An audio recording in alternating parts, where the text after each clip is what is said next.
Program regularisasi bersasar sedang dilaksana di Sabah melibatkan buruh asing dalam sektor peladangan dan pertanian.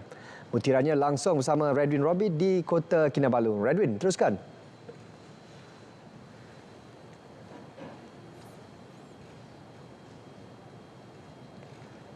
Baik Sahih, majikan dalam sektor perladangan dan pertanian di negeri ini perlu mendaftarkan pekerja masing-masing sebelum Disember ini.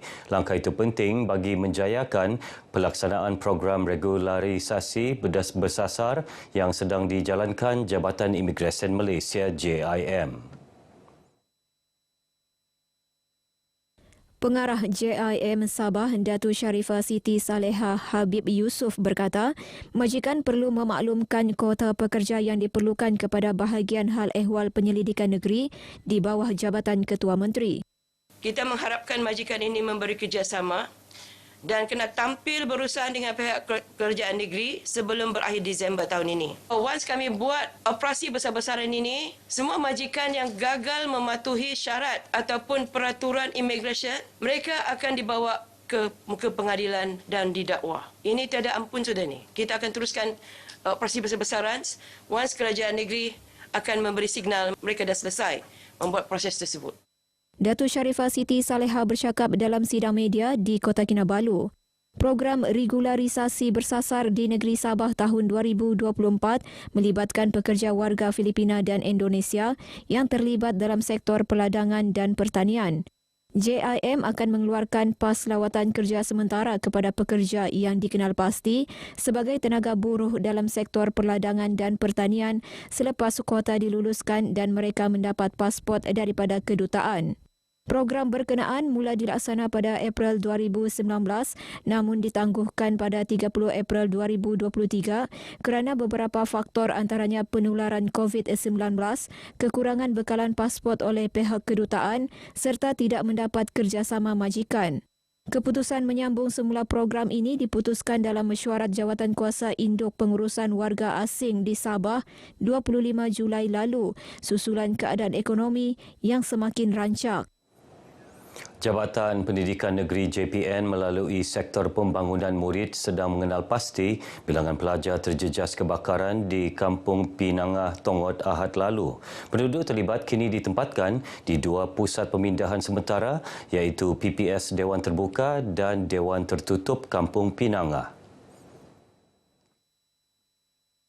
Komitmen Jabatan Pendidikan Sabah bersama dengan NGO yang terlibat yang memastikan anak-anak ini terus bersekolah. Dalam keadaan sekalipun, kita ingin pastikan anak-anak ini hadir ke sekolah seperti biasa dengan bantuan yang dihulurkan oleh Jabatan Pendidikan Sabah. Menurut Datuk Raisin, selain memastikan mereka dapat hadir ke sekolah, pihaknya juga berusaha memastikan tiada pelajar tercicir daripada bantuan yang disalurkan.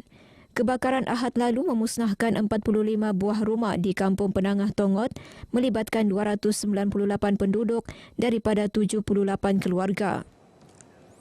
Susulan bumbung Balai Polis Tenom rosak teruk diterbangkan angin kencang kira-kira pukul 4 petang semalam. Operasi di Balai Polis daerah dihentikan buat sementara waktu.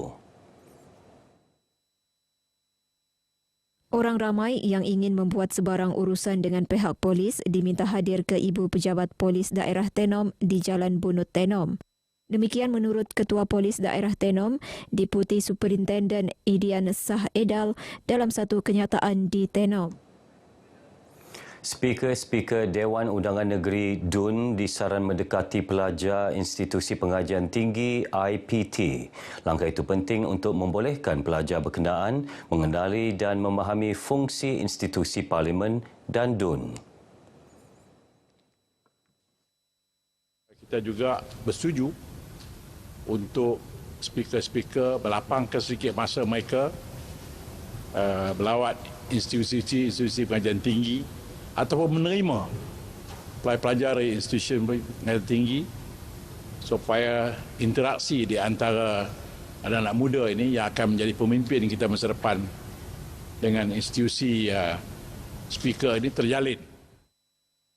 Tan Sri Johari ditemui media selepas lawatan kerja ke Dun Sabah. Hadir sama Speaker Dun Sabah, Datuk Seri Panglima Kadzim M. Yahya. Tan Sri Johari mengadakan lawatan ke setiap dun dalam usaha merakyatkan institusi ini dan Dewan Rakyat. Lawatan juga bertujuan mengeratkan lagi hubungan yang di-Pertua Dewan Rakyat dengan speaker-speaker dun di seluruh negara. 20 orang golongan memerlukan serta pelajar cemerlang daripada keluarga B40 menerima sumbangan peribadi Perdana Menteri Datuk Seri Anwar Ibrahim. Sumbangan wang tunai RM1,000 itu disampaikan Setiausaha Politik kepada Menteri Kewangan Muhammad Kamil Abdul Munim sempena ziarah kasih medani Parlimen Putatan. Menurut Muhammad Kamil, selain menyampaikan sumbangan tersebut, beliau turut meninjau keadaan prasarana, fasiliti dan rumah di kampung terlibat. Kita juga ada kesempatan ini untuk semak saudara, adakah mereka ini bersenarai dalam senarai penerima umpamanya sumbangan tunai rahmah dan juga IKASI ataupun Aisara, dan ini juga adalah keadaan yang baik untuk kita teliti sudah status pendaftaran mereka ini, dan mana yang belum didaftar immediate ya ICU akan ambil tindakan untuk mendaftarkan mereka dan segera mungkin supaya mereka ini tidak ketinggalan dalam menerima sebarang bentuk inisiatif dan juga bantuan daripada kerajaan. Pelajar yang ditemui menzahirkan rasa syukur atas keprihatinan Perdana Menteri. Terima kasihlah kepada Yang Amat Berhormat Datuk Seri Anwar Ibrahim dan sentiasa prihatin sama rakyat-rakyat beliau, sama kami yang pemuda-pemuda yang menyambungkan pelajaran jauh-jauh. Saya ingin mengucapkan beribu-ribuan terima kasihlah kepada Yang Amat Berhormat. Kerajaan negeri memandang serius aspek pembangunan belia dan kecemerlangan sukan. Buktinya, peruntukan besar disalur bagi meningkatkan kemudahan sukan, program latihan dan mencungkil bakat atlet muda. Ketua Menteri Datuk Seri Panglima Haji J. Noor berkata, peruntukan itu merupakan satu pelaburan jangka masa panjang bagi memastikan Sabah terus melahirkan atlet berdaya saing di peringkat kebangsaan dan antarabangsa.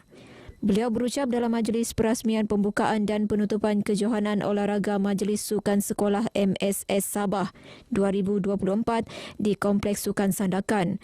Teks ucapannya dibacakan Pembantu Menteri kepada Ketua Menteri, Datuk Ruslan Muharram.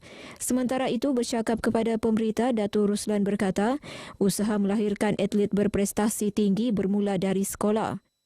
Jabatan Pendidikan yang telah memainkan peranan sangat penting di peringkat sekolah. Kerana mereka telah pun didedahkan berbagai aktiviti sukan dan pihak sekolah juga telah melihat potensi-potensi anak-anak kita di peringkat sekolah rendah lagi. Pengarah Pendidikan Sabah, Datuk Raisin Saidin pula menjelaskan, pelajar pedalaman turut memainkan peranan dalam pembangunan sukan negeri. Atlet-atlet yang bonceng itu bukan setakat daripada bandar, tapi ada juga datang pada kawasan luar bandar. Dan gabungan jurulatih dan kepakaran yang terdapat dalam kalangan guru-guru yang bertugas di bandar dan juga luar bandar akhirnya dapat membantu Sabah dalam menyediakan atlet sukan yang mewakili negeri Sabah. 1,717 atlet dan pegawai daripada 24 kontingen mengambil bahagian dalam kejohanan MSS Sabah 2024 yang bermula semalam hingga 22 September ini. Sekian perkongsian dari Sabah untuk petang ini. Untuk lebih banyak perkembangan semasa, teruskan bersama Sahi. Salam Malaysia Medani, dari sungai ke segara, Palestin pasti merdeka. Terima kasih Konstantin.